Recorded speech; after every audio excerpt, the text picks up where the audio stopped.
Yeah, but let's switch this off and let's first start with Presswork.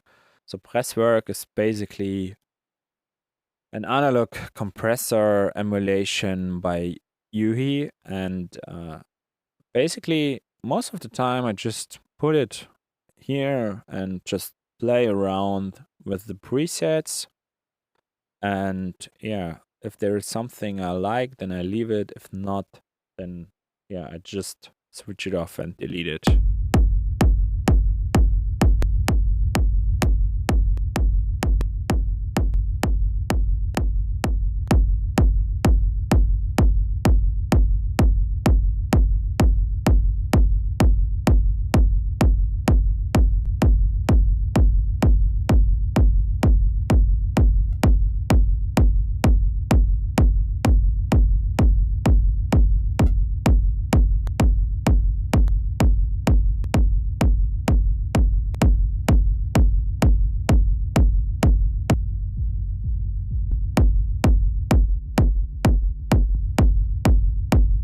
By the way, I have the feeling that this rumble has a little bit too much high frequencies.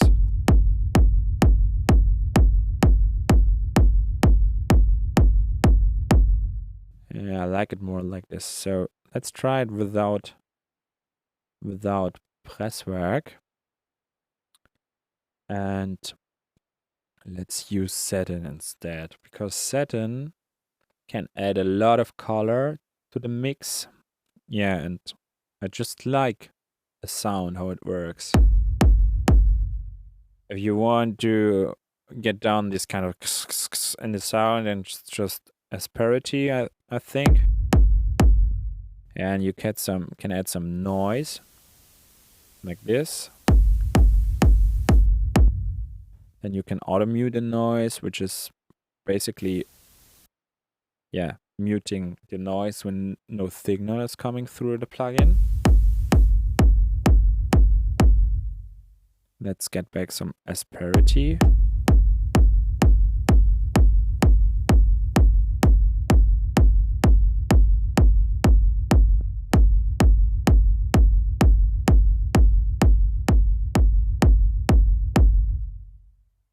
And then I usually switch off the makeup, because the makeup turns down the output volume when you turn up the input volume. I don't want that.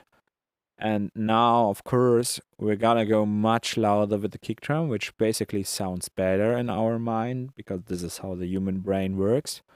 So let's just crank up the input volume. Still, it starts distorting and compressing it a lot, and then just check if the sound is fine or not.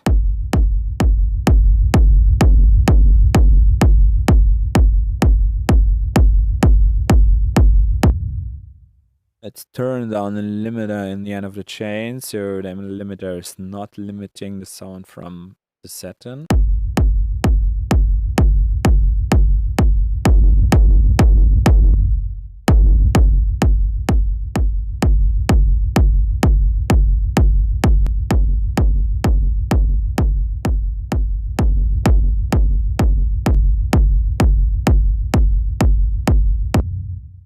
Okay, I think that's, oh no, let's try soft clip.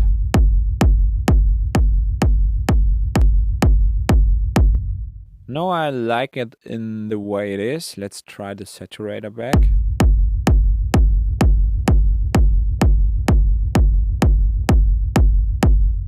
So this is a way too much with the saturator. And what is also really important for the kick drum is the EQing. So first it is, of course, choosing the sample which fits, because I saw a lot of projects during my time making music with, I don't know, with cranked, let's switch it to 30, like with the kick drum, like, oh, I need this and I need this and this to make the kick drum whatever I want to sound it, and more here and more there and this and blah. Totally not necessary. Try to find the right sample.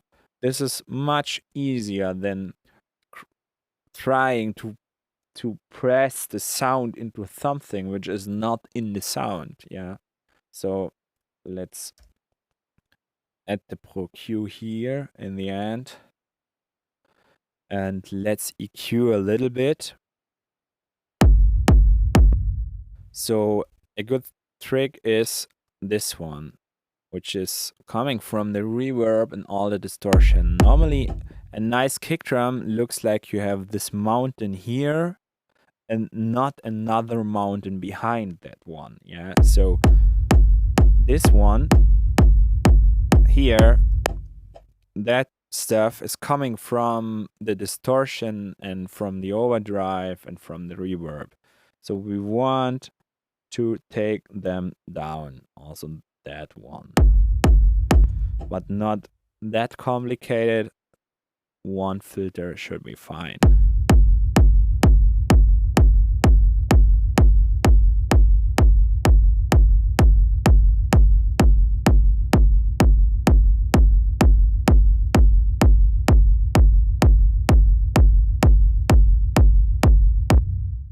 And what also works is adding a really strong filter, like a high pass filter here to cut. Yeah, let's just sweep it a little bit and try to, oh shit, back, and try to find a sweet spot for that one.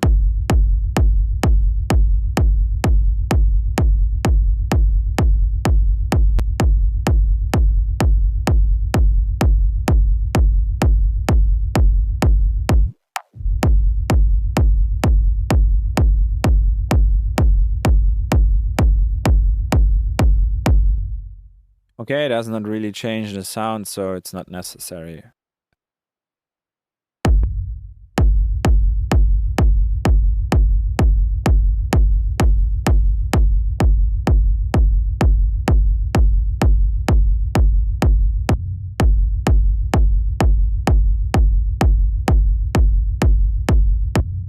So now next I'm going to take down a little bit the resonances in the sound, which is basically pretty easy to find with FabFilter, because mostly you can see them because these are these peaks you can see here, like that one. No, I think this one is fine, but that one was one.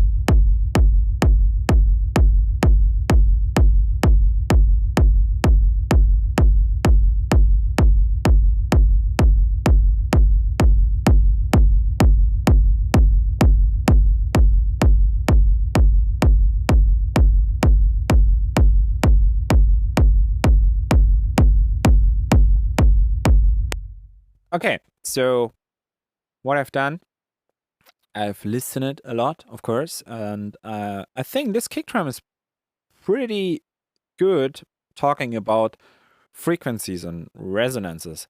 But most of the time, you really can try just to add. You, of course, can also use the Ableton equalizer for this, but I like this one because it's a way easier to use, because with the mouse wheel you can like make it more narrow or wide, so you can change the Q and you can change the filter type with the mouse wheel, and it can be made dynamic and whatever. But in the end, also the Ableton EQ is fine for this kind of stuff. So mostly if you're doing kick drums like this with a lot of saturation and distortion, these plugins add something like, I would call it like a boxy frequency in that area between 100k, not 100k, 100 hertz and like let's say 250. Yeah. So And if you just use an EQ and take it down, make it not too narrow, not too wide, and just swipe around here like -3, -6 dB maybe.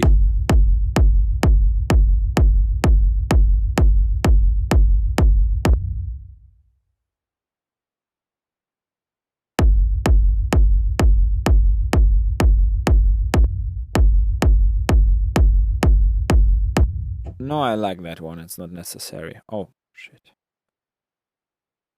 It's because of the mouse of the Mac, which has no mouse wheel. It's just a touch. So when you touch it, it changes the hue of the filter. So, but to come back to what I was trying to explain is just try when you're using a lot of overdrive and a lot of distortion and all that stuff which adds harmonics, try to keep this area here under control, yeah, because the kick drum sounds a way fuller and better in the end when you really keep this under control, in my opinion. So next I want just to try a last time to add the press work again.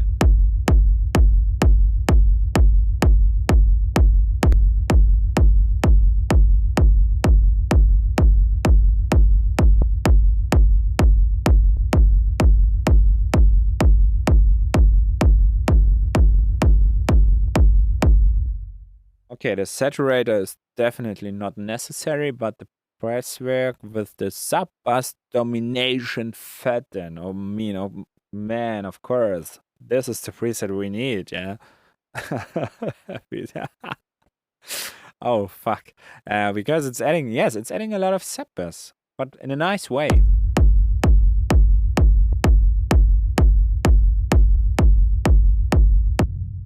But I think now we have that thing.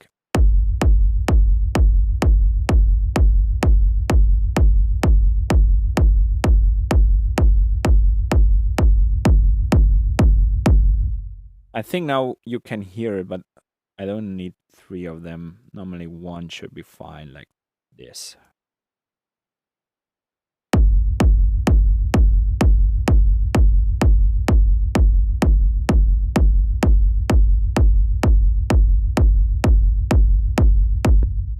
I think now you can hear it. When I switch this filter off, then you have way more of these boxy kind of stuff, which is not necessary, which just takes a lot of space in the mix, but it's not necessary in the kick drum.